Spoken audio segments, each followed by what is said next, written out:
Muito do conhecimento sobre a matemática chinesa primitiva é baseado em informações orais e interpretações dos textos originais.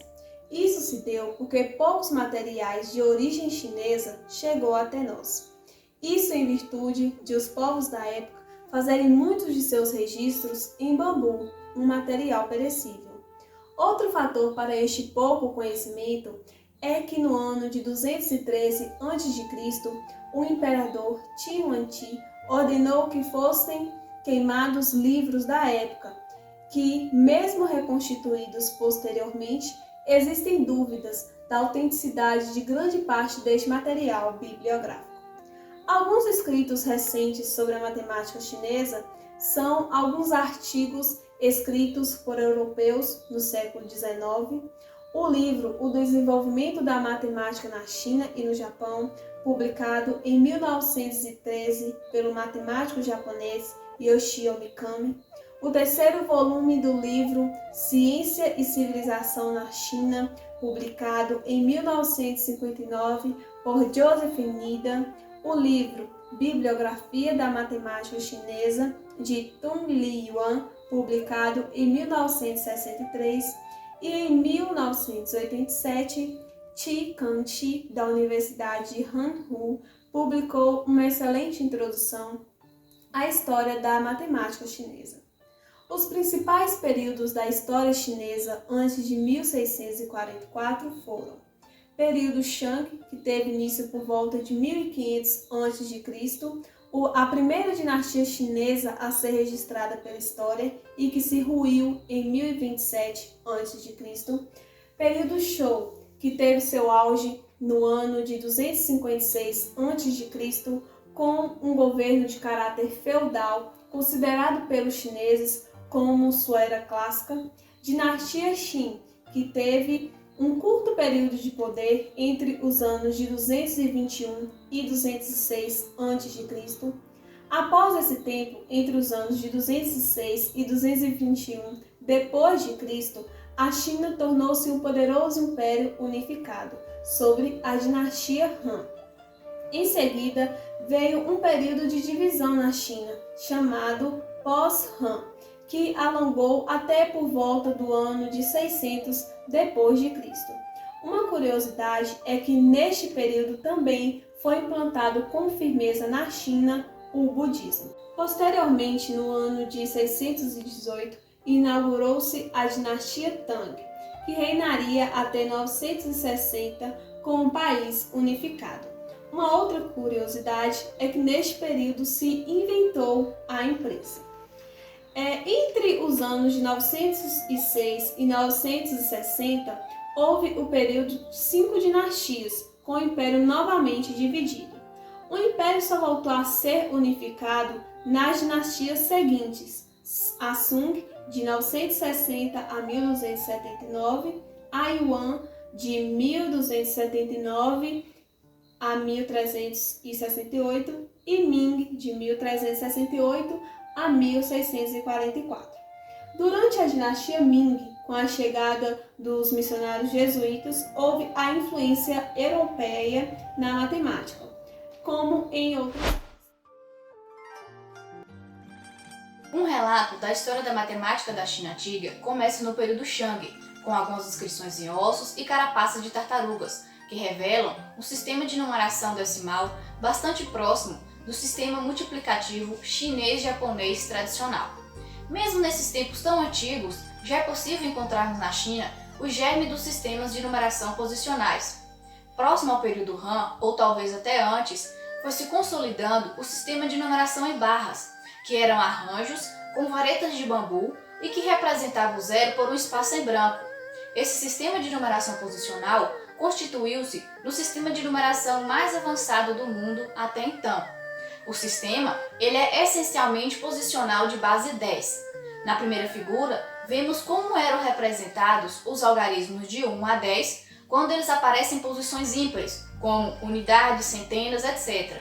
Mas quando esses dígitos eles aparecem em posições pares, que seriam as dezenas, milhares, etc., eram representados como mostra a segunda figura. Usando esses símbolos alternadamente, em posições contadas da direita para a esquerda, podiam ser escritos números tão grandes quanto se desejasse, como por exemplo, vemos o número 56.789.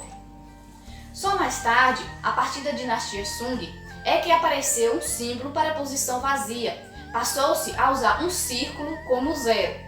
Numa obra de 1247, foi usado um símbolo redondo para representar o zero do número 1.405.536. As operações aritméticas elementares, elas eram efetuadas de forma primitiva em tábuas de contar, que seria o ábaco chinês, chamado Suanpan, que consiste em contas que se movem ao longo de varas ou arames paralelos sobre um tabuleiro. A primeira referência ao Suanpan é um trabalho de 1436, mas é possível que esse instrumento ele seja bem mais antigo. Um dos trabalhos matemáticos chineses mais antigos é o I Ching, ou Livro das Permutações, que também é do período Shang. Nele aparece o Liang Yi, ou os dois princípios, o masculino, chamado Yang, representado por um tracinho, e o feminino, Ying, representado por dois tracinhos sucessivos. A partir deles, formam-se 8 figuras que são chamadas de pacuá. Embora não se possa garantir nada, pode-se perceber nos pacuá um indicador do sistema de numeração binário, pois se tomarmos um tracinho como número 1 e 2 tracinhos como número 0, as sucessivas colunas de traços, começando da direita, representariam os números de 0 a 7. No I Ching, encontra-se também o mais antigo exemplo de quadrado mágico, que é chamado de Loshu. Conta a lenda que o primeiro a vê-lo foi o imperador Yu por volta de 2200 a.C., decorando a carapaça de uma tartaruga divina que lhe apareceu às margens do Rio Amarelo. Ele é um arranjo quadrado de numerais expressos por nós em cordas, os nós pretos para números pares e os nós brancos para os ímpares. O mais importante dos textos da matemática chinesa antiga é o Guishan Suanshu, ou 9 capítulos sobre a arte da matemática, que data do período Han, mas provavelmente contém material bem mais antigo que isso. Ele é uma síntese do conhecimento matemático chinês antigo e é rico em conteúdo, pois consta de 246 problemas sobre agricultura, procedimentos em negócios, engenharia, agrimensura, resolução de equações e propriedades de triângulos retângulos. A área de um segmento circular de base B e altura S é dada pela fórmula empírica S multiplica-se com B mais S sobre 2. Pode-se ter chegado a ela a partir da maneira que está sendo indicada por essa figura. Nela, são traçadas as secantes de modo a fazer com que a área do triângulo isósceles ela seja aparentemente igual à do segmento circular. Fica-se então com a impressão de que essas retas elas cortam os prolongamentos da base a uma distância S sobre 2 de cada uma dessas extremidades. Para um semicírculo, a fórmula empírica leva ao valor aproximado 3 para π. Dando uma breve descrição sobre cada conteúdo de cada um dos 9 capítulos da arte da matemática, vemos que o primeiro capítulo fala sobre questões de agrimensura, com regras corretas para as áreas do triângulo, do trapézio e do círculo, e com aproximações para o círculo, dadas onde se toma π como 3. Já no segundo capítulo fala sobre porcentagem e proporção. No terceiro sobre regra de sociedade e regra de Thales. Já no quarto capítulo fala sobre determinação de lados de figura, incluindo cálculos de raízes quadradas e cúbicas. No quinto sobre volumes. No sexto sobre problemas de movimento e ligas. E no sétimo sobre a regra de falsa posição. No oitavo, sistemas lineares e procedimentos matriciais. E por fim, o nono, triângulos retângulos e pitagóricos. Outro clássico famoso, talvez mais antigo do que os 9 capítulos sobre a arte da matemática, é o Shou Pei, que apenas parcialmente trata-se de matemática. Para nós, seu interesse principal reside na discussão que faz baseada no diagrama do Teorema de Pitágoras. Um acontecimento interessante ocorrido em janeiro de 1984 foi a descoberta de um livro de aritmética escrito em tiras de bambu, desenterrado de túmulos que remonta à dinastia Han. E este trabalho transcrito por volta do século II a.C. é uma coleção de mais de 90 problemas envolvendo as 4 operações matemáticas fundamentais, tanto com inteiros, tanto com frações, tanto com proporções, áreas e volumes. Atualmente é o trabalho chinês mais antigo que se tem notícia. Posteriormente ao período Han, viveu o matemático Sun Tzu, que escreveu um livro cujo material se assemelha muito ao dos 9 capítulos sobre a arte da matemática. É nesse trabalho que se encontra o primeiro problema chinês de análise indeterminada e que nele também a gente encontra a semente do famoso teorema chinês dos restos da teoria dos números. No período pós-Han, vamos encontrar muitos matemáticos dedicados à tarefa de calcular π, a razão entre a circunferência e o diâmetro de um círculo, e acredita-se que um general do século III chamado Wang Feng fez a aproximação racional de 142 sobre 145 de π, ou seja, π igual 3,155.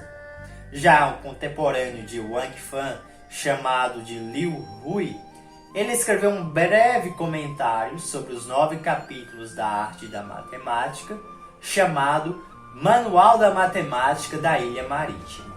Nele encontramos algum material novo sobre mensuração e a relação de π. Cerca de 2 anos mais tarde, Tsu-Chung Steel e seu filho, em um livro de autoria dos dois, que se perdeu, eles encontraram a relação de π, e a notável aproximação racional de 355 sobre 113, que fornece π corretamente até a sexta casa decimal. Essa aproximação racional só foi redescoberta na Europa em 1585 e, segundo parece a precisão alcançada pelos dois, só foi superada em 1425, quando o astrônomo Jamshid Al-Qasi de Samarcanda obteve uma aproximação correta de π com 16 casas decimais. E a matemática ocidental só iria suplantar a aproximação dos Tzu por volta de 1600.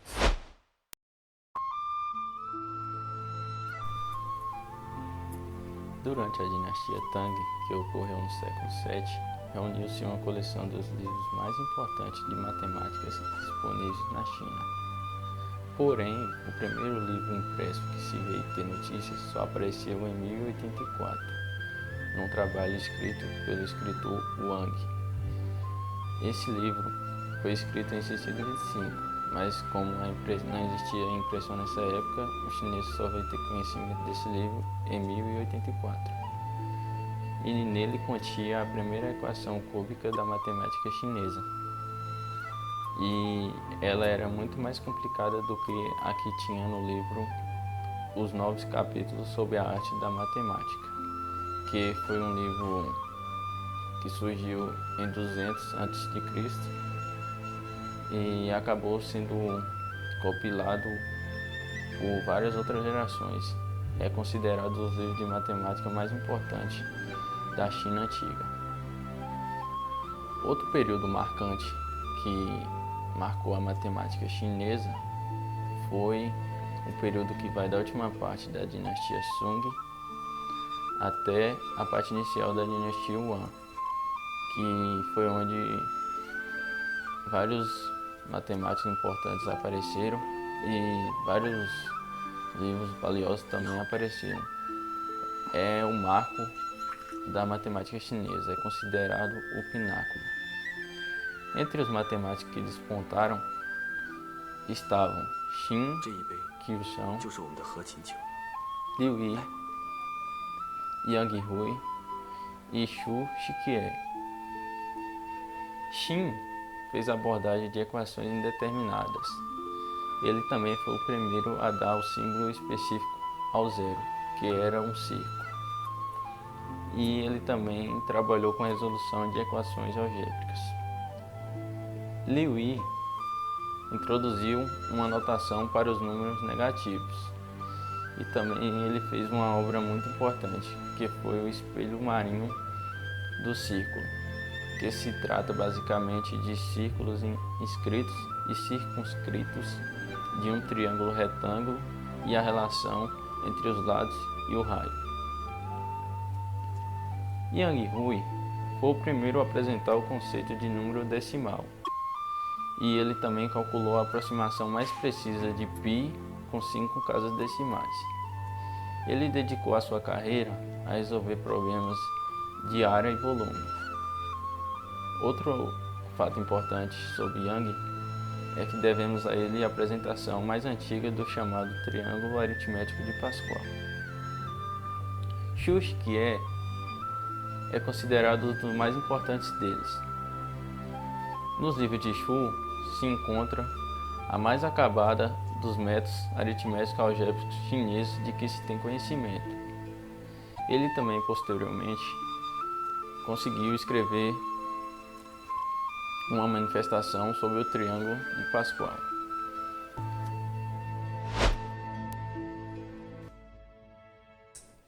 Bom, após uma decadência da matemática grega clássica, a matemática chinesa tornou-se uma das mais criativas do mundo. Ela vinha produzindo e apresentando grandes resultados acerca da matemática.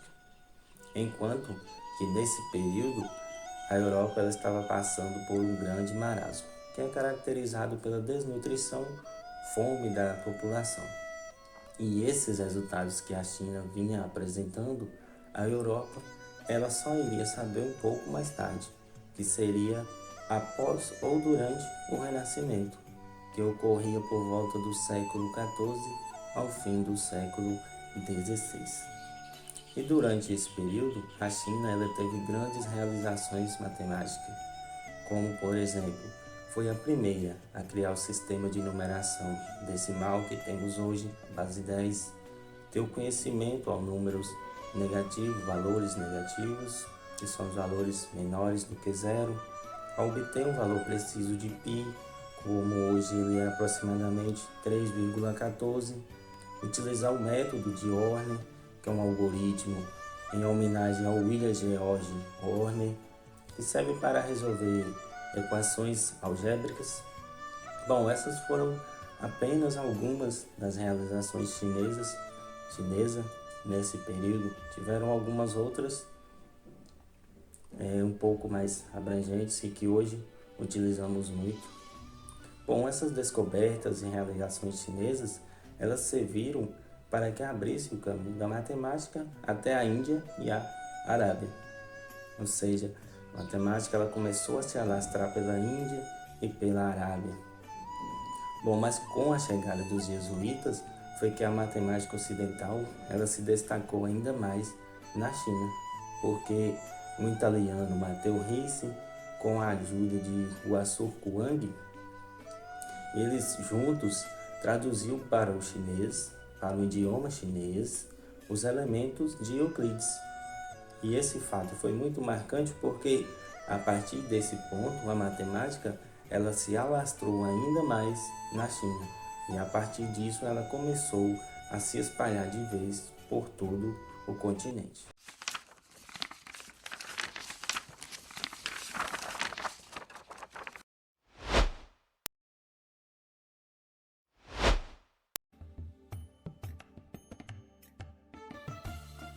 A fonte histórica preservada mais antiga sobre o desenvolvimento da matemática hindu são as ruínas de uma cidade de 5.000 anos, encontradas em Mohenjo-Daro, um sítio localizado a nordeste da cidade de Karachi, no Paquistão.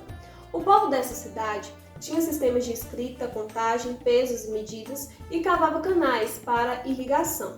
Tudo isso são requisitos básicos para a matemática e a engenharia. Porém, não se sabe o fim que esse povo teve. Foi há cerca de 4.000 anos que bandos de nômades vindos das planícies da Ásia Central atravessaram o Himalaia e penetraram na Índia. Esses invasores chamavam-se arianos, designação que provém da palavra sânscrita que significa nobre ou proprietário de terras. A influência dos arianos gradualmente estendeu-se por toda a Índia. Durante o primeiro milênio de sua permanência, eles aprimoraram a língua sânscrita, escrita e falada. Essa é uma língua ancestral do Nepal e da Índia. Embora seja uma língua morta, hoje o sânscrito faz parte do conjunto das 23 línguas oficiais da Índia. No século VI a.C., as tropas persas, sob o comando de Dário, invadiram a Índia, mas não fizeram conquistas definitivas. Pertencem a esse período dois eminentes indianos antigos, o gramático Panini e o pregador religioso Buda. É essa também, provavelmente, a época dos Subhasutras, escritos religiosos de interesse na história da matemática pelo fato de abarcarem regras geométricas para a construção de altares, mediante esticamentos de cordas, em que se revela um certo conhecimento dos termos pitagóricos, que são a sequência de 3 números inteiros que satisfazem ao teorema de Pitágoras, cuja a soma dos quadrados catetos é igual ao quadrado da hipotenusa, isto é, 2 números que elevados ao quadrado e depois somados têm como resultado um número quadrado perfeito, que depois de extraído a sua raiz, o resultado é também um número inteiro. A conquista do noroeste da Índia por parte de Alexandre o Grande em 326 a.C. foi temporária. Em seu lugar, estabeleceu-se o Império Maurya, que com o tempo espalhou seu poder por toda a Índia e parte da Ásia Central. O mais famoso dos reis Mauryas foi Ashoka. Depois de Ashoka, a Índia sofreu uma série de invasões, após as quais a dinastia Gupta, formada de imperadores nativos, tomou o poder. O período Gupta revelou-se a era de ouro do renascimento sânscrito. Nele, a Índia tornou-se um centro de saber, arte e medicina.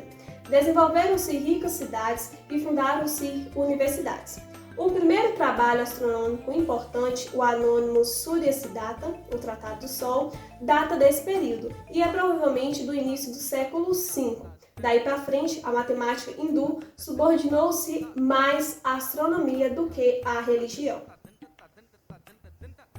O trabalho do século VI, Pankasiddhika, do astrônomo Varamihira, baseado no anterior Surya Siddhartha, contém um bom sumário da trigonometria hindu antiga e uma tábua de senos aparentemente oriunda da tábua de cordas de Ptolomeu. De por volta de 450 d.C. até perto do fim do século XV, a Índia outra vez se viu às voltas com numerosas invasões estrangeiras. Primeiro vieram os hunos, depois do século VIII os árabes e no século XI os persas. Durante esse período, depontavam vários matemáticos hindus eminentes, destacando-se Aryabhata, que foi o primeiro dos principais matemáticos astrônomos da era clássica da matemática indiana e da astronomia indiana. Sua única obra sobrevivente conhecida é o Aryabhata, um tratado astronômico sânscrito. Um outro matemático hindu é Brahmagupta.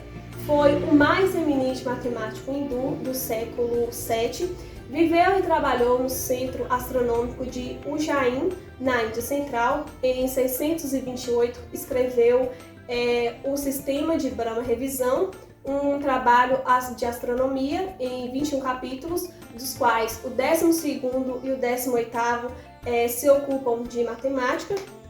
Um outro matemático é Mahavira, que se distinguiu por volta de 850, era de Mysore, no sul da Índia, e escreveu sobre a matemática elementar.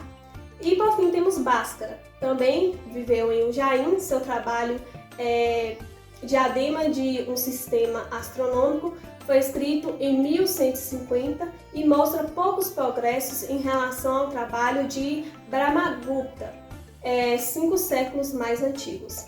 As duas partes mais importantes do trabalho de Bhaskara são Lilavati, que aborda problemas simples de aritmética, geometria plana e combinatória. O seu título, Lilavati, é um nome próprio de mulher, que em tradução simples é graciosa.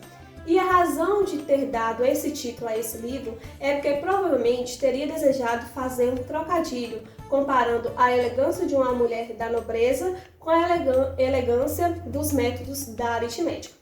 E a segunda parte, é Bijaganita, que em tradução simples é extração das raízes, que trata-se de álgebra. As partes matemáticas dos trabalhos de Brahmagupta e Bhaskara foram traduzidos para o inglês por Henry Thomas Colebrook em 1817, descrito como o primeiro grande estudioso do sânscrito na Europa. O Surya Siddhartha foi traduzido por Ernest Watson Burgess em 1860. Depois de Bhaskara, a matemática hindu fez apenas progressos irregulares até os tempos modernos. A Sociedade Matemática Indiana foi fundada em 1907. E, depois de 2 anos, apareceu em Madras, o jornal da Sociedade Matemática Indiana. Talvez o mais brilhante matemático indiano dos tempos modernos tenha sido o amanuense, pobre e gênio sem estudos formais, Srinivasa Ramanuja, que era dotado de espantosa capacidade de perceber rápida e profundamente relações numéricas intricadas. Ele fez contribuições essenciais nas áreas da análise matemática, teoria dos números, séries infinitas, frações continuadas, entre outros ramos da matemática, incluindo problemas considerados insolúveis. Ele foi descoberto em 1913 pelo eminente inglês especialista em teoria dos números, Godfrey Hardy, cujos esforços fizeram com que Ramanuja fosse estudar na Universidade de Cambridge, na Inglaterra, no ano seguinte. O encontro desses 2 homens resultou numa notável parceria matemática. Diante disso tudo, a história da matemática hindu ainda carece de uma abordagem mais confiável e erudita. É importante conhecermos a influência dos hindus no desenvolvimento do nosso atual sistema de numeração posicional, inclusive seus métodos de calcular com esse sistema. Para compreendermos os algoritmos desenvolvidos pelos hindus, devemos relacioná-los aos materiais de escrita disponíveis aos calculadores naquela época. Segundo o historiador alemão H. Hankel, eles geralmente escreviam sobre um pequeno quadro negro com uma pena de bambu mergulhada numa tinta branca e rala, que se podia apagar facilmente. Ou então, escreviam com uma vareta sobre uma tábua branca de área menor do que um pé quadrado e revestida de uma camada de certa farinha vermelha. A adição e multiplicação hindu antiga era muito parecida ao que usamos hoje, só que eles efetuavam as operações da esquerda para a direita, ou seja, ao contrário de como fazemos. Como exemplo, consideremos a adição de 345 e 488. Escreviam-se os números um sobre o outro, um pouco abaixo da borda superior da tábua de calcular, como mostra a ilustração. O calculador fazia 3 mais 4 é igual a 7 e escrevia o 7 no topo da coluna da esquerda. A seguir, 4 mais 8, que é igual a 12, o que mudava o 7 por 8, seguido de um 2, apagando-se então o 7 e escrevendo 82 no topo da tábua. Por fim, 5 mais 8 igual a 13, o que mudava o 2 por 3, seguido de um outro número 3. Novamente, as correções eram feitas com um rápido apagamento, feito com o dedo, e a resposta final, 833, aparecia no topo da tábua. Então, eles apagavam o 345 e o 488 e o resto da tábua ficava livre para outros trabalhos. Em um comentário sem data, feito por Bhaskara em seu Lilavati, encontramos outra maneira de somar 345 e 488, como está sendo mostrado. Vários métodos de multiplicação eram usados. O processo para a multiplicação simples, por exemplo, de 569 por 5, podia aparecer como é mostrado. Na tábua, um pouco abaixo da borda superior, escreve-se o 569 seguido na mesma linha pelo multiplicador 5. Então, como 5 vezes 5 é igual a 25, escreve-se 25 sobre o número 569. A seguir, faz-se 5 vezes 6 é igual a 30, o que muda o 5 de 25 para 8, seguido de um zero. Isso era feito com um rápido apagamento. Então, 5 vezes 9 é igual a 45, o que muda o 0 por um 4, seguido de um 5. O produto final, 2.845, aparece então no topo da tábua de calcular. Uma multiplicação mais complicada, por exemplo, 135 vezes 12, poderia ser efetuada fazendo-se primeiro como nos exemplos anteriores, que seria 135 vezes 4, que resulta em 540, e depois 540 vezes 3, que daria 1.620. De acordo com Hankel, poderia também ter sido efetuada como demonstrado. Um pouco abaixo da borda superior da tábua, escreva o multiplicador 135 e o multiplicador 12, de modo que o dígito das unidades do multiplicando fique abaixo do dígito da esquerda do multiplicador. Faça então 135 vezes 1, que é igual a 135, e escreva o resultado no topo da tábua. A seguir, por meio de um apagamento, translade o multiplicando 135 numa casa direita e o multiplique pelo 2 do número 12. Fazendo isso, encontra-se que 2 vezes 1 é igual a 2, o que muda o 3 de nosso produto parcial por 5. Faça então 2 vezes 3 igual a 6, o que muda os dois 5 pelo novo produto parcial 61. Faça finalmente 2 vezes 5 igual a 10, o que muda o número 1 de nosso produto parcial em 2 seguido de um 0. O produto final, 1620, aparecerá então no topo da tábua. Outro método de multiplicação, conhecido dos árabes, que provavelmente obtiveram dos hindus e que se assemelha muito ao nosso atual processo, é o que está sendo apresentado, onde outra vez se efetua o produto 135 vezes 12. Ele trata-se de um diagrama em rede, onde as adições se efetuam diagonalmente. O fato de cada célula estar dividida em dois triângulos por uma diagonal faz com que não seja necessário nenhum transporte na multiplicação. Os árabes, que posteriormente se apropriaram de alguns processos hindus, foram incapazes de aperfeiçoá-los e, assim, adaptaram-nos para trabalhos em papel, situação onde não era fácil realizar os apagamentos. Em vez disso, eles riscavam os dígitos que não os interessavam e sobre eles, ou abaixo deles, escreviam o que os convinha. O desenvolvimento de algoritmos para nossas operações aritméticas elementares começou na Índia, por volta do século X ou XI. Esses algoritmos foram adotados pelos árabes e mais tarde transportados para a Europa Ocidental. Os hindus foram hábeis aritméticos e deram contribuições significativas à álgebra. Muitos dos métodos aritméticos eram resolvidos pela falsa posição. Outro método bastante utilizado na resolução de problemas era o método da inversão, onde se trabalhavam de trás para frente utilizando os dados na questão. No livro Lilavati de Bhaskara, cita-se um poema matemático.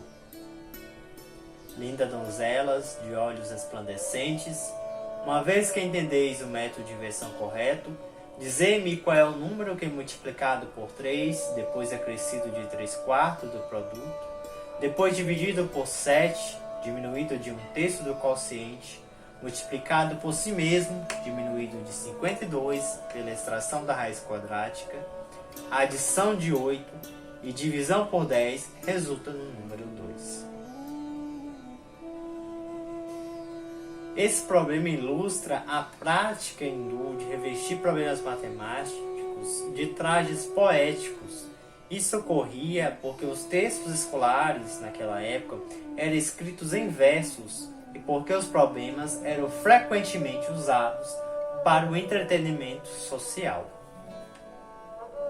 Os hindus somavam progressões aritméticas, geométricas, resolviam problemas comerciais envolvendo juros simples e compostos, descontos e regras de sociedade. Resolviam também problemas de misturas, de cisternas, como os que se encontram nos textos modernos. Grande parte do conhecimento da aritmética hindu provém do texto de Lilavati de Bhaskara. Conta-se sobre esse trabalho uma história romântica. Segundo o relato, os astros pressagiavam infortúnios medonhos para Lilavati, a filha única de Bhaskara, se ela não se casasse numa certa hora de um certo dia propício.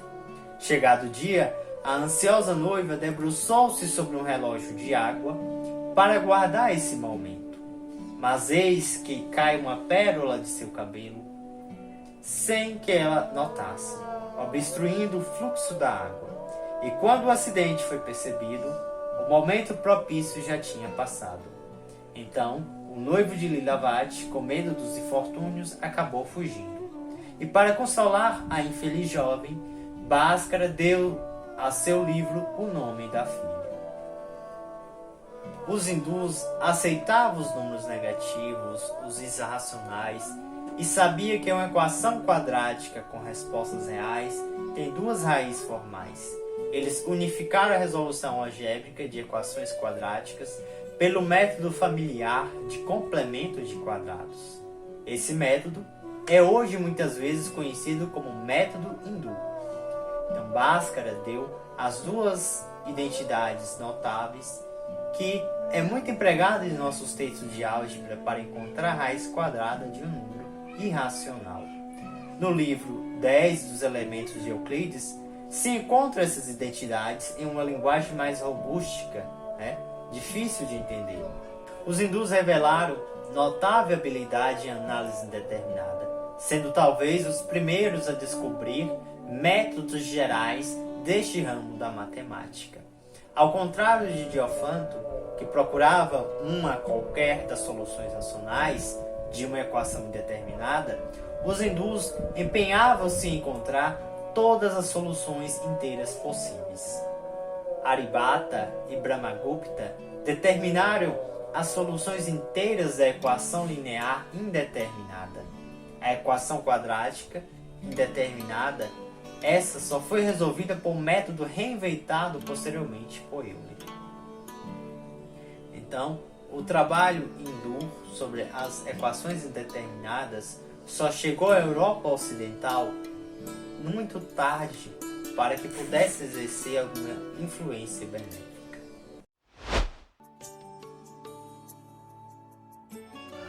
Os hindus não eram lá muito eficazes em geometria. Sua geometria muitas vezes era largamente empírica. Isso quer dizer, suas conclusões se baseavam em situações vividas, mas nem sempre continham uma comprovação científica. Podemos ver ainda nas antigas subaturas que os primitivos hindus aplicavam a geometria na construção de altares e, ao fazê-lo, aplicavam a relação pitagórica. Entre os matemáticos que trabalharam a relação pitagórica está Brahmagupta, que é um grande matemático hindu, que viria a ser colocado por Bhaskara como uma joia no ciclo dos matemáticos. Brahmagupta, junto com outro matemático hindu de nome Maravira, conseguiram generalizar a forma de Heron, que calculava a área de um triângulo em função dos seus três lados. E posteriormente eles ainda conseguiram apresentar a forma para calcular-se a área de um quadrilátero cíclico, de lados A, B, C e D e semiperímetro S.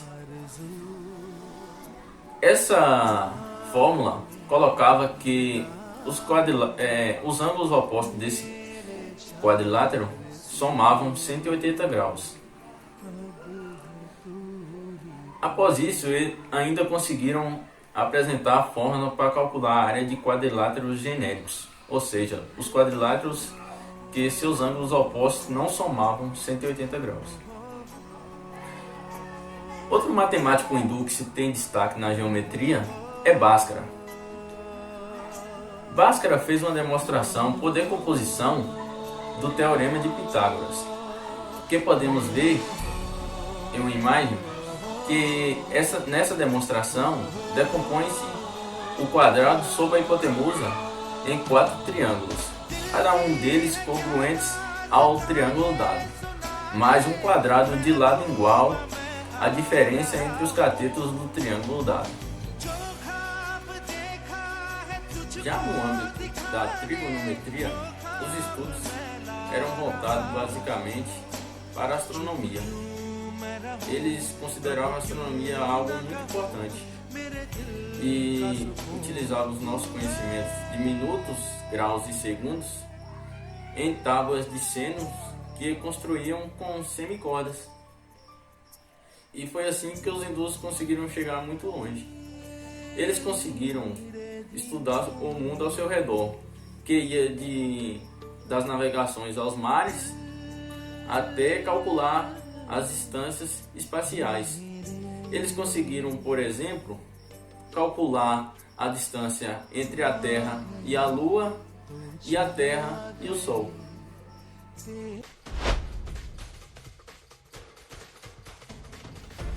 Bom, para os hindus que se dedicavam exclusivamente à matemática, eles eram considerados astrônomos, porque a matemática para eles era de grande nível, então poderia ser comparada a uma seiva de astronomia. Já para os gregos era diferente. A matemática ela era totalmente independente e estudada por si própria, sem fazer comparação com nenhuma outra ciência. Na Índia, quem tinha acesso ao estudo da matemática era exclusivamente os sacerdotes. Já na Grécia era diferente. Na Grécia, qualquer pessoa, qualquer cidadão que se interessasse pelo assunto de matemática poderia estudar. Os hindus eram considerados remotados, calculadores, mas geômetras medíocres, enquanto que os gregos eles eram excelentes geômetras, mas eles não se interessavam tanto por trabalhos mais elevados, trabalhos computacionais, por exemplo. Na Índia tinha a trigonometria, que era totalmente de natureza aritmética, enquanto que na Grécia a trigonometria ela era de origem totalmente geométrica. Os hindus costumavam escrever versos ou muitas vezes usavam uma linguagem obscura, mística, digamos, uma linguagem mais complicada. Enquanto que, por outro lado, tinham os gregos. Na Grécia eles buscavam a clareza e a lógica em suas exposições para que ficasse mais fácil o compreendimento daquela determinada exposição. A matemática hindu ela era uma matemática empírica, ou seja, ela era uma matemática onde não tinha demonstrações, não tinha deduções, mas por outro lado tinha os gregos, na qual sua maior característica era a insistência em demonstrações rigorosas, ou seja, na Grécia todo o conteúdo ele vinha acompanhado de uma demonstração para ficar mais fácil o compreendimento. Os hindus, tanto os hindus quanto os gregos, eles tinham duas matemáticas, que eram uma matemática de baixo nível e uma de alto nível. Porém, os hindus, eles não conseguiam separar essas duas matemáticas, a de baixo nível e a de alto nível. Eles trabalhavam integrando as duas matemáticas, enquanto que os gregos eles focavam em uma matemática apenas e faziam uso daquela matemática apenas, deixando de lado a outra matemática, como foi até observado por um escritor muçulmano, Al-Biruni, em um trabalho dele chamado de Índio, foi o nome ao qual ele deu ao seu trabalho. Ele pôde observar que na matemática hindu havia uma mistura. Ele até usou um termo que dizia o seguinte, que era como uma mistura de pérolas com conchas. Os hindus eles não faziam essa separação. Eles misturavam a matemática, as pérolas com as conchas. Era assim que eles trabalhavam a matemática, fazendo essa mistura.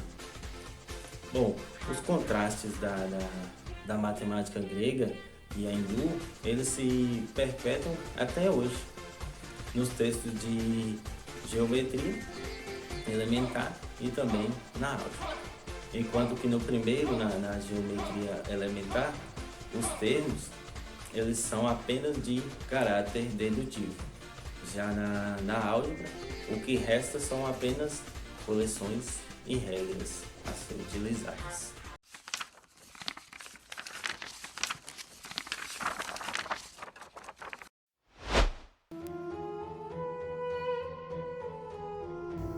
No século VII da era cristã, surgiu na Península Arábica a religião islâmica ou muçulmana, religião monoteísta baseada nos ensinamentos do profeta Maomé e no texto sagrado do Alcorão.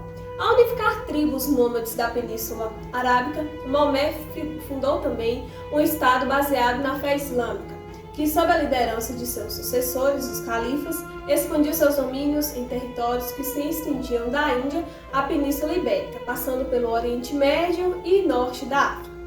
A civilização árabe viveu seu período áureo entre os séculos 7 e 13. Dois eventos marcaram o declínio árabe. O primeiro foi a conquista de Córdoba, na Espanha, que era a capital do Ocidente muçulmano, por Fernando III de Castela, em 1236, e o segundo foi a destruição de Bagdá, capital do Oriente muçulmano, pelos mongóis em 1258.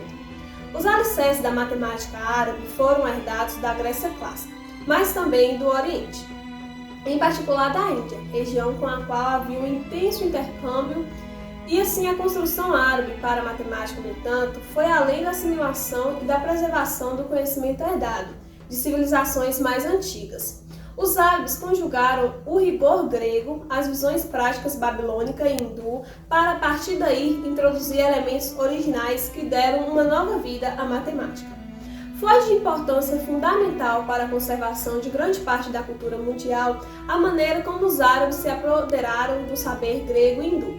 Os califas de Bagdá foram governadores esclarecidos e muitos deles tornaram-se patronos da cultura e convidaram intelectuais eminentes para se instalarem a eles junto às suas cortes. Inúmeros trabalhos de astronomia, medicina e matemática gregos foram laboriosamente traduzidos para o árabe e assim preservados até que posteriormente intelectuais europeus tivessem condições de retraduzi-los para o latim ou outras línguas. Se não fosse trabalho dos intelectuais árabes, grande parte da ciência grega e hindu teria se perdido irremediavelmente ao longo da Alta Idade Média. Enfim, durante o reinado do califa Abu Jafar al-Mansur, que construiu a cidade de Bagdá, ele também fundou uma biblioteca em seu palácio, que inicialmente se ocupou de traduções para o árabe de textos persas, hindus e gregos, incluindo os trabalhos de Brahmagupta, matemático indiano. Essa biblioteca ficaria conhecida como Casa da Sabedoria e mais tarde evoluiria para uma instituição de ensino e pesquisa, destacando-se como um dos mais importantes centros de produção científica no período compreendido entre o século IX e XIII. Um dos mais notáveis estudiosos vinculados a esta academia foi o matemático e astrônomo Mohammed Musa al-Khwarizmi. Duas de suas obras exerceram uma influência decisiva nos rumos tomados pela matemática. A primeira delas é o Tratado de Aritmética, intitulado Livro da Adição e da Subtração, segundo o cálculo dos indianos. Uma segunda obra fundamental de al-Khwarizmi foi o Tratado sobre Cálculo de Al-Jabr e Muqabbala. Esse livro é considerado o fundador da álgebra como área do conhecimento matemático, sendo a palavra álgebra uma evolução do termo al-Jabr. O califa seguinte, Harun al-Rashid, que reinou de 786 a 808 e cujo nome se tornou conhecido por causa de As Mil e Uma Noites, patrocinou a tradução de vários clássicos gregos para o árabe, entre eles parte dos elementos de Euclides. O filho de Harun al-Rashid, Al-Mamun, também um patrono do saber, além de ser ele próprio um astrônomo, construiu um observatório em Bagdá e compreendeu a tarefa de medir o meridiano terrestre. Um erudito de uma época um pouco posterior, famoso como médico, filósofo, linguista e matemático, foi Thabit ibn Qurra. Deve-se a ele a primeira tradução árabe satisfatória de Os Elementos de Euclides. Provavelmente, o mais ilustre dos matemáticos muçulmanos do século X foi Abu Iwaifa, nascido na região montanhosa persa de Khorasan. Ele se tornou especialmente conhecido por sua tradução de Diofanto, considerado por muitos como o pai da álgebra. Ele traduziu a função tangente em trigonometria e por uma tábua de senos e tangentes, com incrementos de 15 graus, que ele mesmo elaborou. Para tanto, ele aperfeiçoou o método de Ptolomeu, obtendo seno de 30 graus com 9 casas decimais. Ele escreveu sobre muitos tópicos matemáticos. A trajetória de desenvolvimento da álgebra prosseguiu com Al-Kharaj, matemático de origem persa que viveu e trabalhou em Bagdá, atuando na fronteira entre álgebra e aritmética. Al-Kharaj teve o mérito de tornar o cálculo algébrico independente da geometria. O principal sucessor de Al-Kharaj foi Al-Samawal, médico e matemático de origem judia que viveu em Bagdá. Sua obra principal se chamava Al-Ba'i, ou Livro Luminoso da Aritmética. Al-Samawal estabeleceu regras algébricas para lidar com expressões negativas. Ele também generalizou o conceito de potência algébrica e enunciou a regra do produto, onde x elevado a n vezes x elevado a m é igual a vezes x elevado à soma de m com n, para m e n inteiros. Mas talvez a mais profunda e original contribuição algébrica árabe tenha sido a resolução geométrica de uma equação cúbica feita por Omar Khayyam, também da cidade de Khorasan. Traduziu um grande tratado denominado Demonstração de Problemas de Al-Jabir e Al-Muqabala, escrito em torno de 1070. Nesse trabalho, Omar Khayyam classificou as equações cúbicas e propôs construções geométricas de suas raízes. As equações, apesar de estudadas com coeficientes quaisquer, eram expressas de uma maneira completamente retórica. Um outro escritor de Khorasan, mais de uma época consideravelmente posterior, foi Nasir ed-Din. É dele o primeiro trabalho de trigonometria plana e esférica, considerado independente da astronomia. Shasheri iniciou seu trabalho sobre geometria não euclidiana a partir do conhecimento que tinha dos escritos de Nasir ed-Din sobre o postulado das paralelas de Euclides. Trata-se de uma única tentativa de provar esse postulado no período que vai dos gregos antigos até o Renascimento. Esses escritos foram traduzidos para o latim por John Wallis no século XVII e usados por eles em cursos em Oxford. Por fim, há que se mencionar o Luke Beg, um astrônomo persa de sangue real do século XV, que elaborou notáveis tábuas de senos e tangentes com incrementos de 1 grau, corretos pelo menos até a 8ª casa decimal. Em sua corte, na cidade de Samarcanda, estava Al-Kashi. Sua obra mais importante chamava Chave da Aritmética. Ele obteve em seu Tratado da Circunferência uma aproximação de 2π com 16 casas decimais exatas, usando um método de aproximação numéricas, baseado no método de Arquimedes, de aproximação do círculo por polígonos regulares inscritos. No seu Tratado da Corda do Seno, obteve aquilo que é considerado o primeiro método de solução de equações por meio de aproximações numéricas sucessivas. Al-Kashi também teve papel importante na história das frações decimais e foi o primeiro autor árabe que conhecemos a lidar com o teorema binomial em forma de triângulo de Pascal.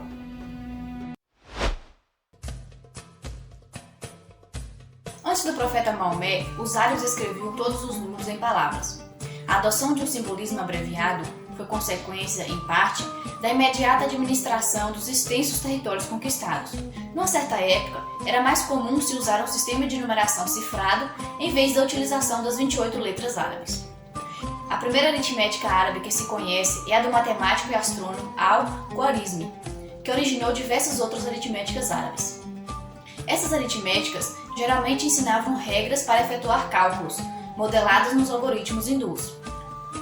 Davam também o processo conhecido hoje como novis fora, usado para testar cálculos aritméticos e as regras de falsa posição e falsa posição dupla, mediante as quais podem-se resolver alguns problemas algébricos de maneira não algébrica.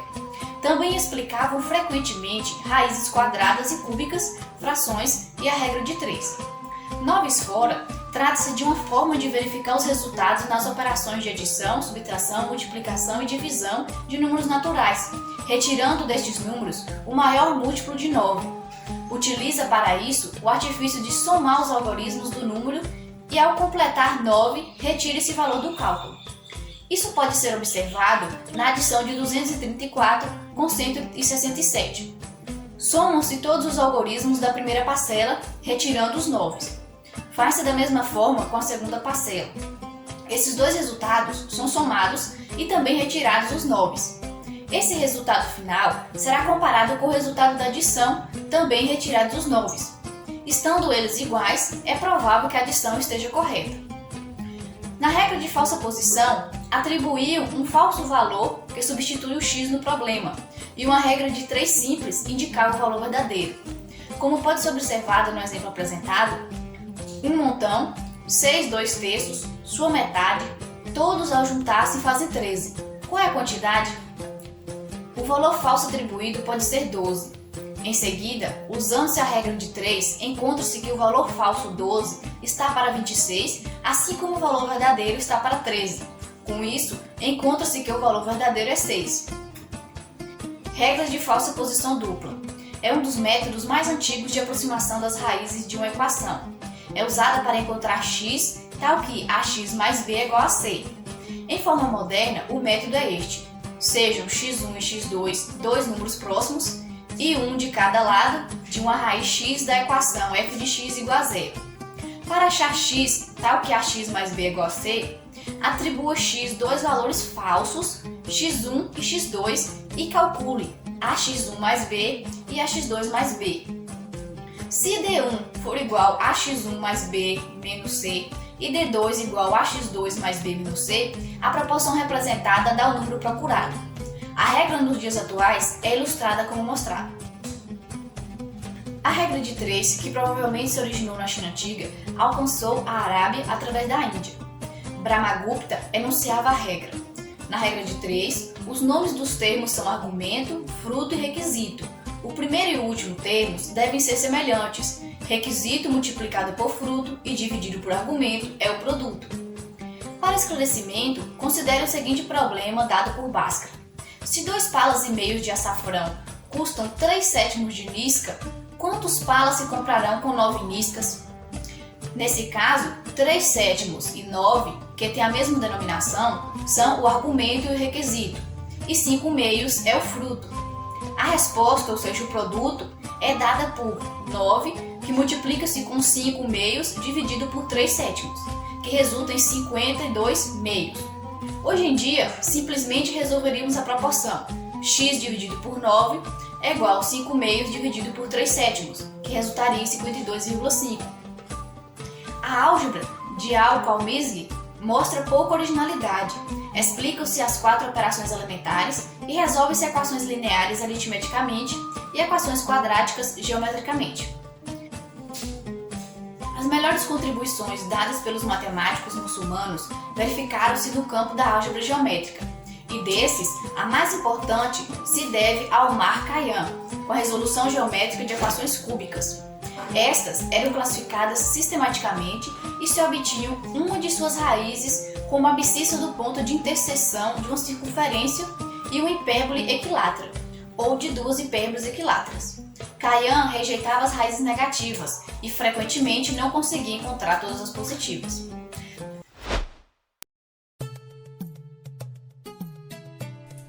O papel importante desempenhado pelos árabes em geometria foi mais de preservação do que de descoberta. O mundo lhes deve um preito de reconhecimento por seus esforços continuados para traduzir satisfatoriamente os clássicos gregos.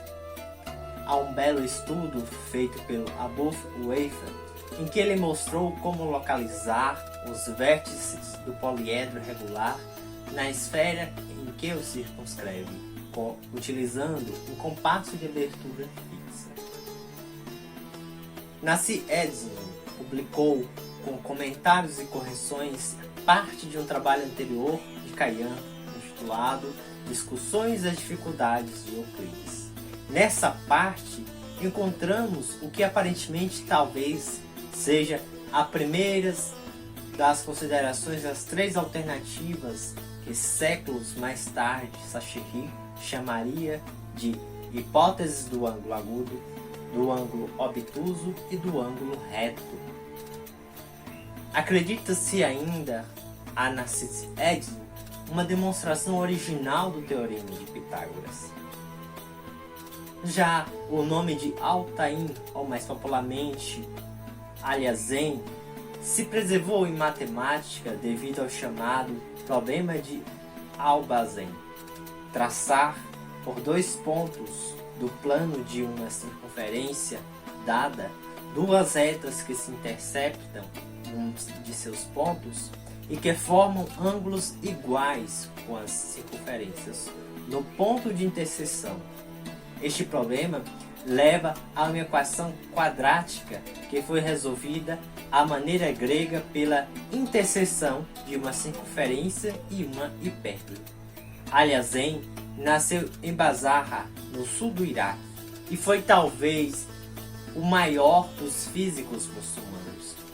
A solução dos problemas anterior aparece na Óptica de Alhazen, um tratado que posteriormente teve muita influência na Europa.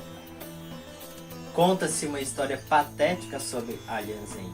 Certa feita, ele infelizmente alardeou que poderia construir uma máquina capaz de regular a vazão do rio Nilo, evitando inundações. Devido a isso, foi convocado pelo califa Hakim a se apresentar no Cairo para dar explicações e talvez provar sua ideia. Ciente de que seu esquema era totalmente impraticável e temendo a ira do califa, Alhazen fingiu-se de louco, pois esse tipo de sanidade gozava de proteção particular naquele tempo.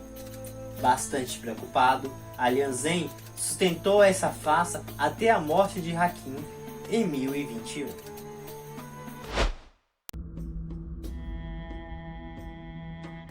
Etimologias é aquilo que se trata da história ou da origem das palavras e da explicação do seu significado através da análise dos elementos que as constituem.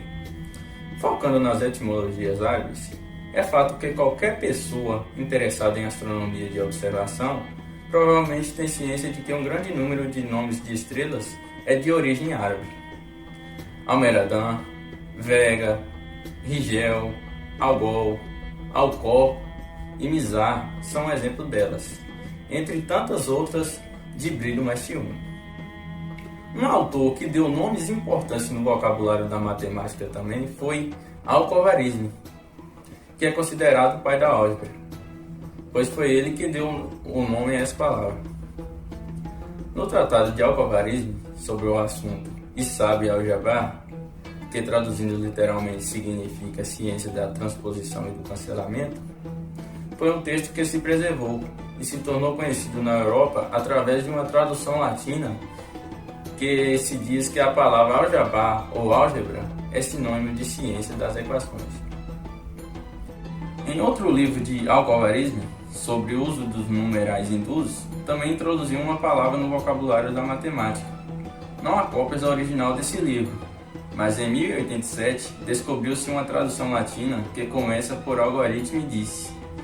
Nessa abertura, o nome Al-Khwarizmi tornou-se algoritmo, que, por sua vez, deu origem à palavra atual algarismo, que significa a arte de calcular de uma maneira particular.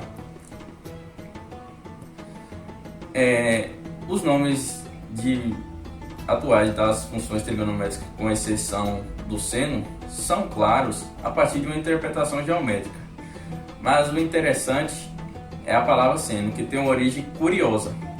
Aribhata, que era outro matemático árabe, usava Aribaya Jaya, que significa semicorda, e também Jaya Arabda, que significa corda metade. Partindo de Jaya, os árabes foneticamente derivaram Jiba. E hoje Jiba é uma palavra que não tem sentido em árabe. Mais tarde ainda, ao trazer a tradução de Jaibe para o latim, Geraldo de Cremona empregou o equivalente ao latino sinus, e foi de onde veio a origem da nossa palavra seno.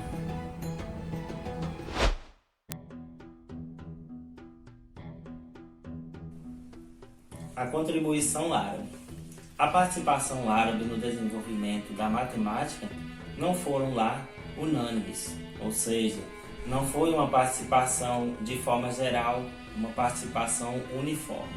Porém, existem algumas pessoas ainda que veem nos escritores muçulmanos, principalmente quando se trata de trabalhos relacionados à álgebra ou à geometria, esses trabalhos eles veem como uma grande originalidade, ou seja, trabalhos que vêm de algo original, algo novo, que nunca foi visto ou pensado antes. Porém, por outro lado, ainda tem aquelas pessoas que veem nesses escritores muçulmanos como nada criativos, sem criatividade, e que seus trabalhos situam-se num plano secundário, um plano que ocupa o segundo lugar ou fica em segundo plano, quando comparado com os gregos e outros escritores da era moderna. Por outro lado, não se deve esquecer que de alguma forma esses escritores eles tiveram contribuições na ciência, na matemática, na medicina e até mesmo na astronomia, mesmo que contribuições pequenas. O que acontece é que as realizações árabes, quando vista contra um plano de fundo, ou seja, quando ela é vista como algo que serve de base para novas realizações, elas se tornam, de uma certa maneira, mais importantes do que pareciam ser antes. Existe ainda algo a favor dos árabes, que é o fato de que foram eles que custodiaram, protegeram grande parte do patrimônio intelectual do mundo, até que os europeus eles se despertassem do marasmo da Alta Idade Média.